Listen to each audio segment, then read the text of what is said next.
Tom's World sa Evergadesco Part 2 Mini Vlog! Ganun! After nga sumakay ni TJ dun sa pinakamahabang ride na nasakyan niya, 2 tokens din yan. Sasakay sana ako kaso hindi naman ako magkasya dun sa pangalawang upuan. Enjoy naman siyang paikot-ikutin yung bilog na nasa harapan niya. Halos lahat nga ata ng mga rides dyan nasakyan na ni TJ para lang talagang mag-enjoy siya. Habang ang pinapaikot niya yung bola dyan sa harapan niya at ayan, enjoy na enjoy siya habang umaandar ito. Hindi mo nga lang talaga mahalata sa mukha dahil talaga naman ewan ko baka pagod na talaga siya. Hindi nga halata kasi naman talaga mapungay lang ang mata. After niya nga sumakay doon at ayan, naglakad-lakad lang kami at tumingin-tingin kung ano pang pwedeng laruin at sakyan. Naaliw nga siya doon sa mga ilaw na nakikita niya at nilalapitan niya. Ganun! Hinayaan ko nga lang siya maglakad para naman maaliw-aliw. Ganun! Sa mga oras nga na ito, hindi pa namin alam kung saan kami maglalaro at saan sasakay si TJ. Umupo nga kami dito at akala namin isang token lang ang kailangan at yun pala kailangan marami para marami kang makuha. Ito naman kami nagpunta sa may basketball at ayan, si Malmuna yung naglaro. Isa nga din talaga to sa mga favorite naming laruin dito sa Tom's World. Ganun! Siyempre, after naman ni TJ, kami naman yung mag-e-enjoy para naman ma-enjoy din namin tong Tom's World. Ganun! Hindi ko nga alam kung anong pinili ni Mal dyan, medium, easy, or hard ba. Basta naglaro lang siya kung ano lang yung pinindot niya. Ganun! In fairness, sunod-sunod din talaga yung shoot niya ng bola. Talaga naman. Ganun! After nga ni Mal, ako naman yung naglaro. Ayan, at enjoy din ako. Kaso nga lang, konti ng bola namin. Paano ba naman? Kasi pag nagpunta ka dito, talaga naman hindi ka rin makakapaglaro agad kasi ang dami talagang naglalaro lalo na pag weekends. Ganon! Naalala ko nga nung bata kami pag nagpupunta kami sa mall, dito rin talaga ako nag-e-enjoy yung mag-shoot-shoot ng bola. Ewan ko ba?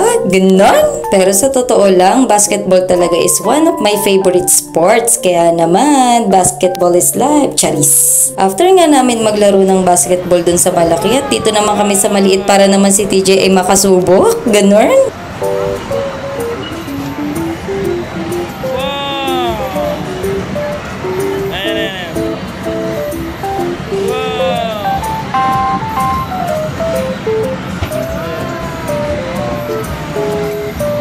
Sa baba pinabato lang.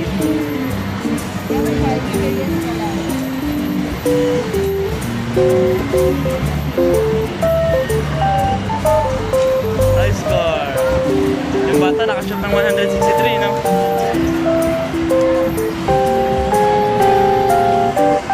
Enjoy yung bata.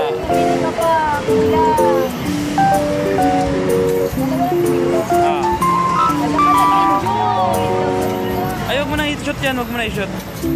Patay, huwag mo na i-shoot lahat.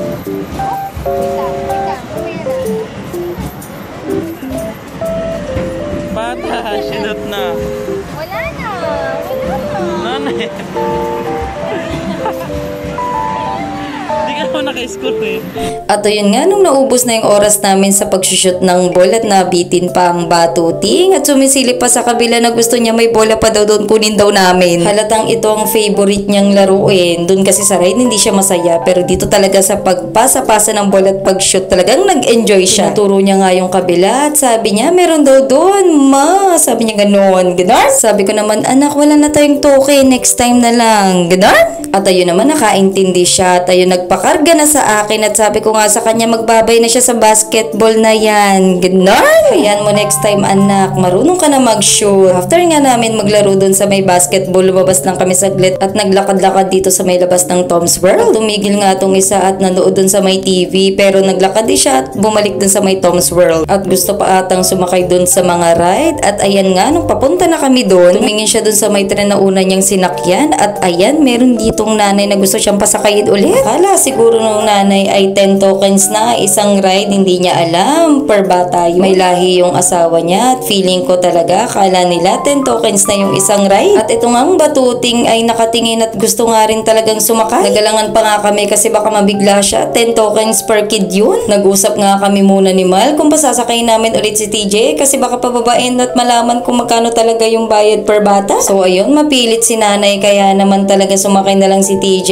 at ayun, nag-ride siya ulit. ulit. Nagalangan nga kami pero ginirab na namin para kay TJ at para mag-enjoy siya ulit. At ito na nga, nakasakay na nga si TJ at ayan, tignan mo naman yung upo niya, talagang relax na relax lang nga batuting. Uwi na nga dapat kami niyan pero ayan, sumakay siya ulit at talaga naman tignan mo naman yung upo niya, relax na relax. Siguro iniisip niya second time ko na to, kaya naman alam na alam ko na to, may hilo lang ako, charis. Basta yung isip ng anak, charis. Again, yung ride pala na yan ay 10 tokens siya. Sa isang token is 1 minute. So, aabot siya ng 10 minutes na paikot-ikot lang yung mga bata. Ganon. Bata nga pala na sa una ni TJ, ayan nga pala yung anak nung nanay na pasakay sa kanya. After nga makasakay nila ng mga bata ay nawala na yung nanay, hindi na namin nakita. Siguro na-realize niya, ay naku, ang mahal pala. Naiwan na lang yung daddy nung anak. Pero ayan si TJ, relax lang. Second time around. Ganon. Mga time na yan bago pa matapos yung ride na yan, parang talagang feeling namin, ramdam na namin na antok siya. After nga niyan, we decided na sana dapat kakain kaming tatlo. Pero hindi na talaga kami nakakain kasi naman itong si TJ natulog na. At ayun, nagpunta kami dito sa Jollibee para mag-dinner.